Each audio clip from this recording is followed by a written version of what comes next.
भाइयों बहनों नमस्कार। मैं अनिल शुक्ला वारसी, पूर्व सांसद, अपने चैनल जनयात्रा टीवी में आप सबका स्वागत करता हूं। आज का हमारा विषय है विपक्षी एकता की मजबूरियां। साथियों, कांग्रेस और आम आदमी पार्टी अब इंडिया नाम के गठबंधन में एक साथ है। इससे यह लगता है कि यह स्वार्थ की राजनीति है।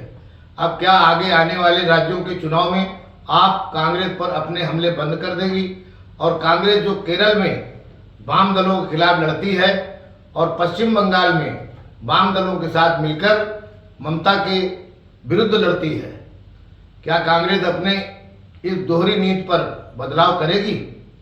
विपक्षी एकता में यह अंतर विरोध कैसे खत्म होगा? पटना की बैठक में 16 विपक्षी दल शामिल हुए थे तो बंगलौर में इनकी संख्या बढ़कर 26 हो गई।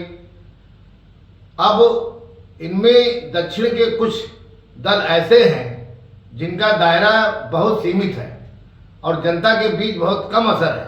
कहने के लिए हो गया है कि विपक्षी गठबंधन में 26 दल जुड़ गए हैं। विपक्ष में जुड़े दल 2024 के चुनाव तक एकजुट रह पाएंगे यह कहना भी मुश्किल है, क्योंकि उनमें से कई दलों में अभी भी मंथन जारी है कि किस पक्ष में जाने से फायदा होगा।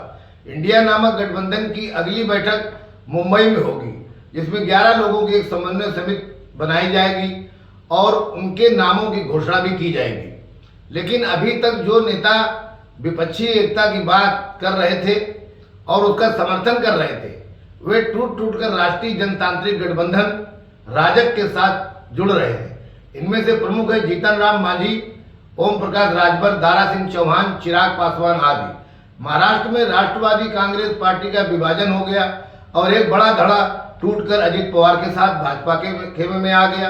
अरे बिहार में नीतीश कुमार अपनी पार्टी के टूटने की आशंका से ग्रस्त हैं। आने वाले समय में भाजपा में आने वाले ऐसे नेताओं की संख्या बढ़ेगी। विपक्षी एकता तभी सफल होगी जब उसमें आपसी समझ व समझौता करने की इच्छा शक्ति हो। समझौते में शर्तें व दबाव होते हैं, जबकि समझ प्राकृतिक है। बंगलौर में इकट्ठा हुए 26 परस्पर विरोधी मानसिकता रखने वाले दल न्यूनतम साझा कार्यक्रम पर कैसे सहमत होंगे, यह देखने की बात होगी। साथियों, जहां समझौता नहीं चल पाता है वहां अशांत, असंतुलन व बिखराव हो जाते हैं। जो एक दल सोचता है वही दूसरा दल सोचे, ऐसा राजनीति में संभव नहीं है। अरे समझौते में कई बार अधिकारों को लेकर, विचारों को लेकर, तर्कों को लेकर फर्क आ जाता है और आपस में टकराव की स्थिति आ जाती है।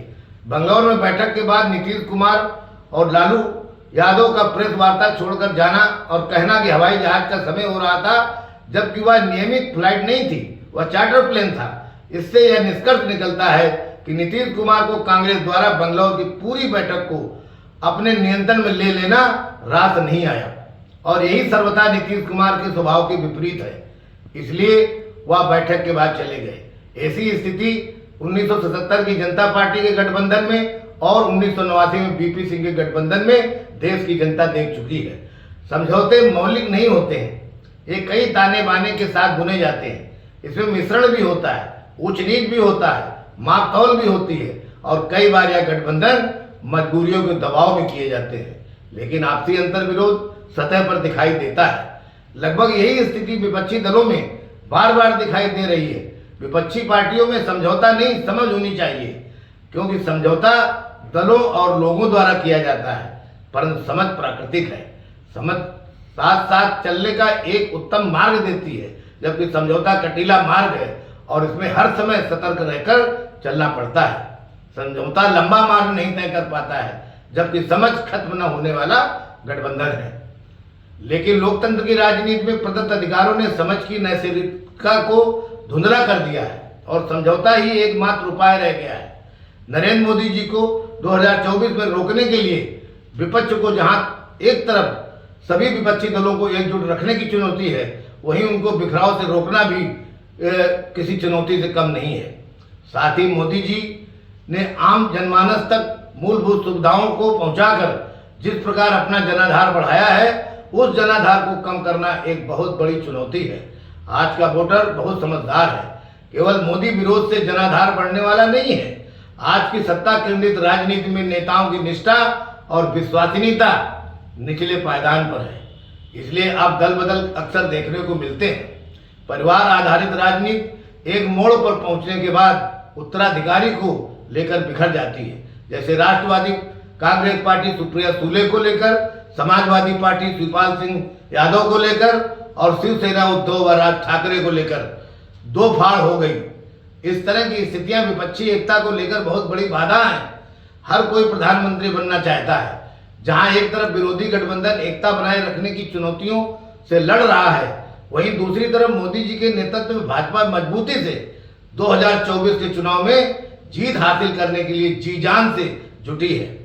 ऐसे में राष्ट्रीय जनतांत्रिक गठबंधन यानी एनडीए की ताकत देखकर कई नेता इससे जुड़ रहे हैं और जीतन राम मांझी, ओम प्रकाश राजभर, दारा सिंह चौहान तथा चिराग पासवान जैसे नेताओं से इसकी शुरुआत भी हो चुकी है। इस बहुत बहुत धन्यवाद। आपसे निवेदन है कि मेरे चैनल को लाइक व सब्सक्राइब करें, जिससे मेरा मनोबल बढ़ेगा। मैं और ज़्यादा से ज़्यादा राजनीतिक अपडेट आपको देता रहूँगा।